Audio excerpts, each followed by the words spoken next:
요즘에 이제 연준이 금리 인하를 계획하고 있고, 그리고 이제 암묵적인 이런 인플레이션을 허용하는 분위기에서 이제 민주당 해리스 대통령 후보가 물건이나 서비스 등의 가격을 통제해 물가를 잡겠다는 이런 허무맹랑한 얘기를 했다고 해서 이제 기사를 한번 가져와 봤는데요. 아니, 이제 금융과 통화 정책 및 그리고 전체적으로는 이렇게 수요와 공급에 의해 이렇게 가격이 측정되지, 어느 한 나라 대통령 마음대로 가격을 끌어내리겠다는 게 이제 아무리 공약이지만 도대체 이제 이게 말이 된다고 생각하는 건지 좀 많이 황당했는데요. 어쨌든 이제 최근 민주당 전당대회에서 이제 공식 대선 후보로 확정된 이제 카멜라 해리스 부통령은 중산층 이제 유권자를 집중 겨냥하면서 뭐 법인세율 인상, 그리고 식품 기업 가격 제한, 그리고 이제 유자녀 가정과 이제 뭐 첫 주택 구매자를 위한 세금 감면 확대 등 이제 자기가 이제 기회의 경제를 주요 항목으로 얘기했다고 하는데요.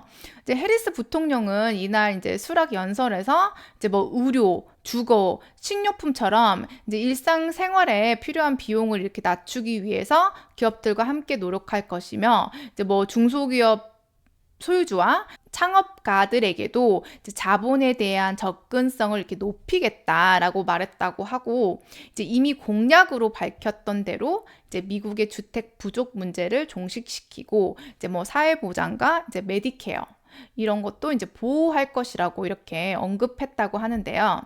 이제 문제는 이러한 조치들이 이제 점차 이렇게 과도한 규제로 이어지고 이제 가격 통제 형태로 시장을 이렇게 왜곡할 수도 있다는 점인데요. 특히 이제 벤 프라이스 그룹이 이제 가장 큰 논란을 일으키고 있고, 이제 식료품 가격 인상을 제한해 이렇게 물가를 잡겠다는 이런 계획을 보이고 있다고 하는데, 여기서 이제 해리스가 이제 유세 과정 속에서 이제 일부 대기업에 의한 수익성 추구가 물가 상승의 원인이라고 이렇게 주장하면서, 그 중에 이제 대기업과 식료품 체인점이 지난 20년간 가장 높은 수익을 창출하고 있다고 비판하면서, 이를 억제하기 위해 미국 연방거래위원회 이제 FTC에서 폭리를 취하는 기업을 상대로 벌칙을 부과하는 방안을 제안했다고 합니다. 저 이거 보면서 너무 황당했던 게, 물가 상승의 원인은 그동안에 막대하게 풀려진 화폐 통화량에 의해서 물가가 이렇게 급등을 한 거죠.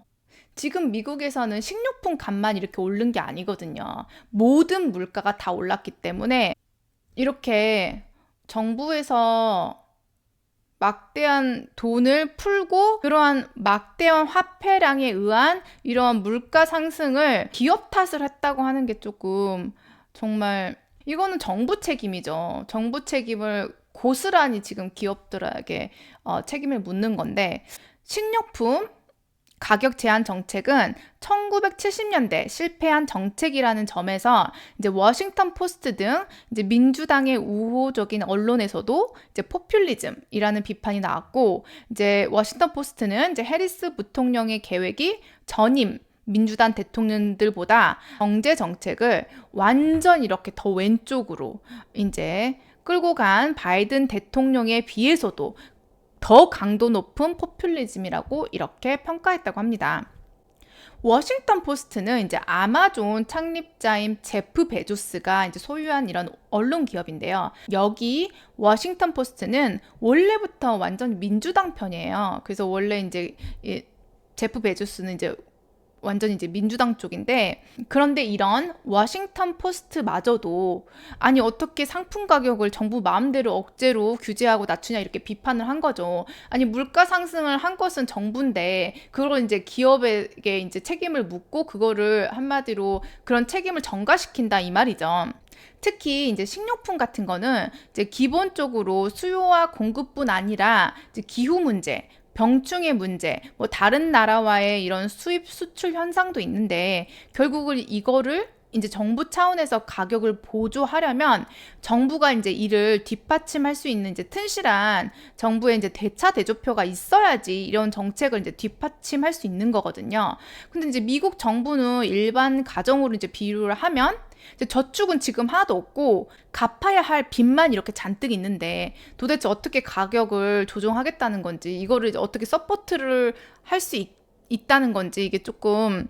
좀 말이 안 된다고 생각이 되는데, 어쨌든 이제 이를 들은 도널드 트럼프 전 대통령 편에선 이제 폭스뉴스죠. 이제 폭스뉴스는 미국에서도 이제 알아주는 이제 리퍼블리칸 파리니까 공화당 쪽이고, 이제 CNN 쪽은 이제 원래부터 이제 민주당 쪽이긴 한데, 여기 폭스뉴스에서는 경제 원론을 무시하는 정책이라고 이제 맹 비판을 했고, 그 다음에 이제 공화당 지지자들은 이제 거의 이거는 공산주의, 커뮤니즘과 같다 이러면서, 이것을 들은 이제 공화당 지지자들은 이것은 거의 이제 공산주의, 커뮤니즘이다 이렇게 이제 비판을 했다고 합니다. 이제 트럼프 지지자들은 자신의 사회관계망 서비스, 그러니까 SNS에 이제 커뮤니즘과 그 다음에 이제 카밀라를 합쳐서 커뮤니즘 이런 거를 이렇게 막 해시태그를 달면서 여론전에 이렇게 나서고 있다고 하는데, 이제 미국의 식품업계들은 이제 코로나 팬데믹으로 인한 공급망 혼란과 그리고 이제 정부의 대규모 자금 투입으로 인플레이션이 발생했다면서 이제 해리스 대통령의 이런 기업의 책임 전가하려고 했던 것을 이제 직접적으로 이렇게 반박하고 나섰다고 합니다. 법인세율을 21%에서 28%로 인상할 방침을 이렇게 공개했던 해리스 부통령은 이날 연설에서도 이제 자본주의 부작용과 기업에 대한 반감을 이렇게 드러냈는데, 이제 그는 이제 자기가 과거 중산층을 위해서 자신이 했던 일을 이렇게 소개하면서 캘리포니아주 법무장관으로서 나는 대형 은행과 맞서 싸웠다 이렇게 말하면서 차압에 이런 그러니까 폴클로저에 직면한 이런 중산층 가정을 위해서 200억 달러를 지원하도록 했고, 그리고 이제 주택 소유의 이제 권리를 보장하는 법안이 통과되는 것을 또 도왔다라고 이렇게 말했다고 합니다. 또한 뭐 대형 영리 대학으로부터 사기를 당하는 학생들과 임금을 받지 못한 노동자들을 대변해 왔다 이렇게 덧붙였다고 하는데, 여기에 대해서 이제 파이낸셜 타임스는 이러한 조치들은 인플레이션의 책임을 친숙한 주범인 미국 기업에 돌리고 있는 것이라면서 중산층 가게의 구호품을 가져다 줄 비용을 기업들에게 오히려 전가하고 있다 이렇게 비판했다고 하고, 이제 부두로 이제 조지 메이슨대 교수와 맥킨지 캘리포니아대 머라지 경영대학원 명예 교수들 역시도 월스트리트 기고에서 이제 해리스 부통령이 경제적으로 이제 망상에 빠졌다. 아무리 그런다 해도 대통령의 권한으로 시장의 힘을 이길 수 없다라고 이렇게 비판했다고 하는데요. 또한 이들은 가격 통제에 실망한 식품 기업들이 이제 생산을 이렇게 보류하면서 식량 부족 현상이 오히려 나타날 수도 있다 이렇게 경고했다고 하고, 그러니까 이게 무슨 말이냐면 막 가격 어차피 이렇게 자기네들이 이렇게 생산을 해봤자 가격 어차피 후려칠 거니까 나는 생산 많이 안 하고 싶어, 더 많이 물건 안 만들고 싶어, 이제 이렇게 나올 수 있다 이 말이죠. 그리고 이제 주택 보조금에 따른 주택 매입 확대는 새로운 가구 구입으로 이어져서 이제 안 그래도 지금 집값도 그렇게까지 많이 떨어진 것도 아니고 아직 그 상태에서 어느 정도 유지를 하고 있는데, 지금 이렇게 더 막 정부에서 지원해가지고 또 이제 주택 구입하려고 하면 이제 안 그래도 높은 인플레이션을 더 부추길 수 있다라는 지적들이 역시 나오고 있다고 하는데, 저는 이제 이번 해리스 경제 공약을 이렇게 보면서 특히 이런 가격들을 이렇게 좀 인위적으로 이렇게 누르겠다는 것을 보면서 정말 좀 황당했었는데요. 이제 가장 가격에 이런 기본이 되는 수요와 공급의 이런 시장 원칙을 다 떠나서 정부가 어떻게 이런 거를 다 어느 정도 보조를 하려면 이제 정부에 돈이 있어야 되잖아요. 근데 지금 미국 정부는 만성적인 적자라서 돈이 없으니까, 그러면 이걸 또 돈을 찍어서 이제 국채든 뭐 MBS든 이런 걸 사들이는 걸로 항상 이렇게 연준에서는 대차 대조표를 이렇게 자산을 이렇게 늘려왔었는데, 그동안에는 그러니까 예를 들면 2008년도 때 파이낸셜 크라이시스 때는 이게 통했어요.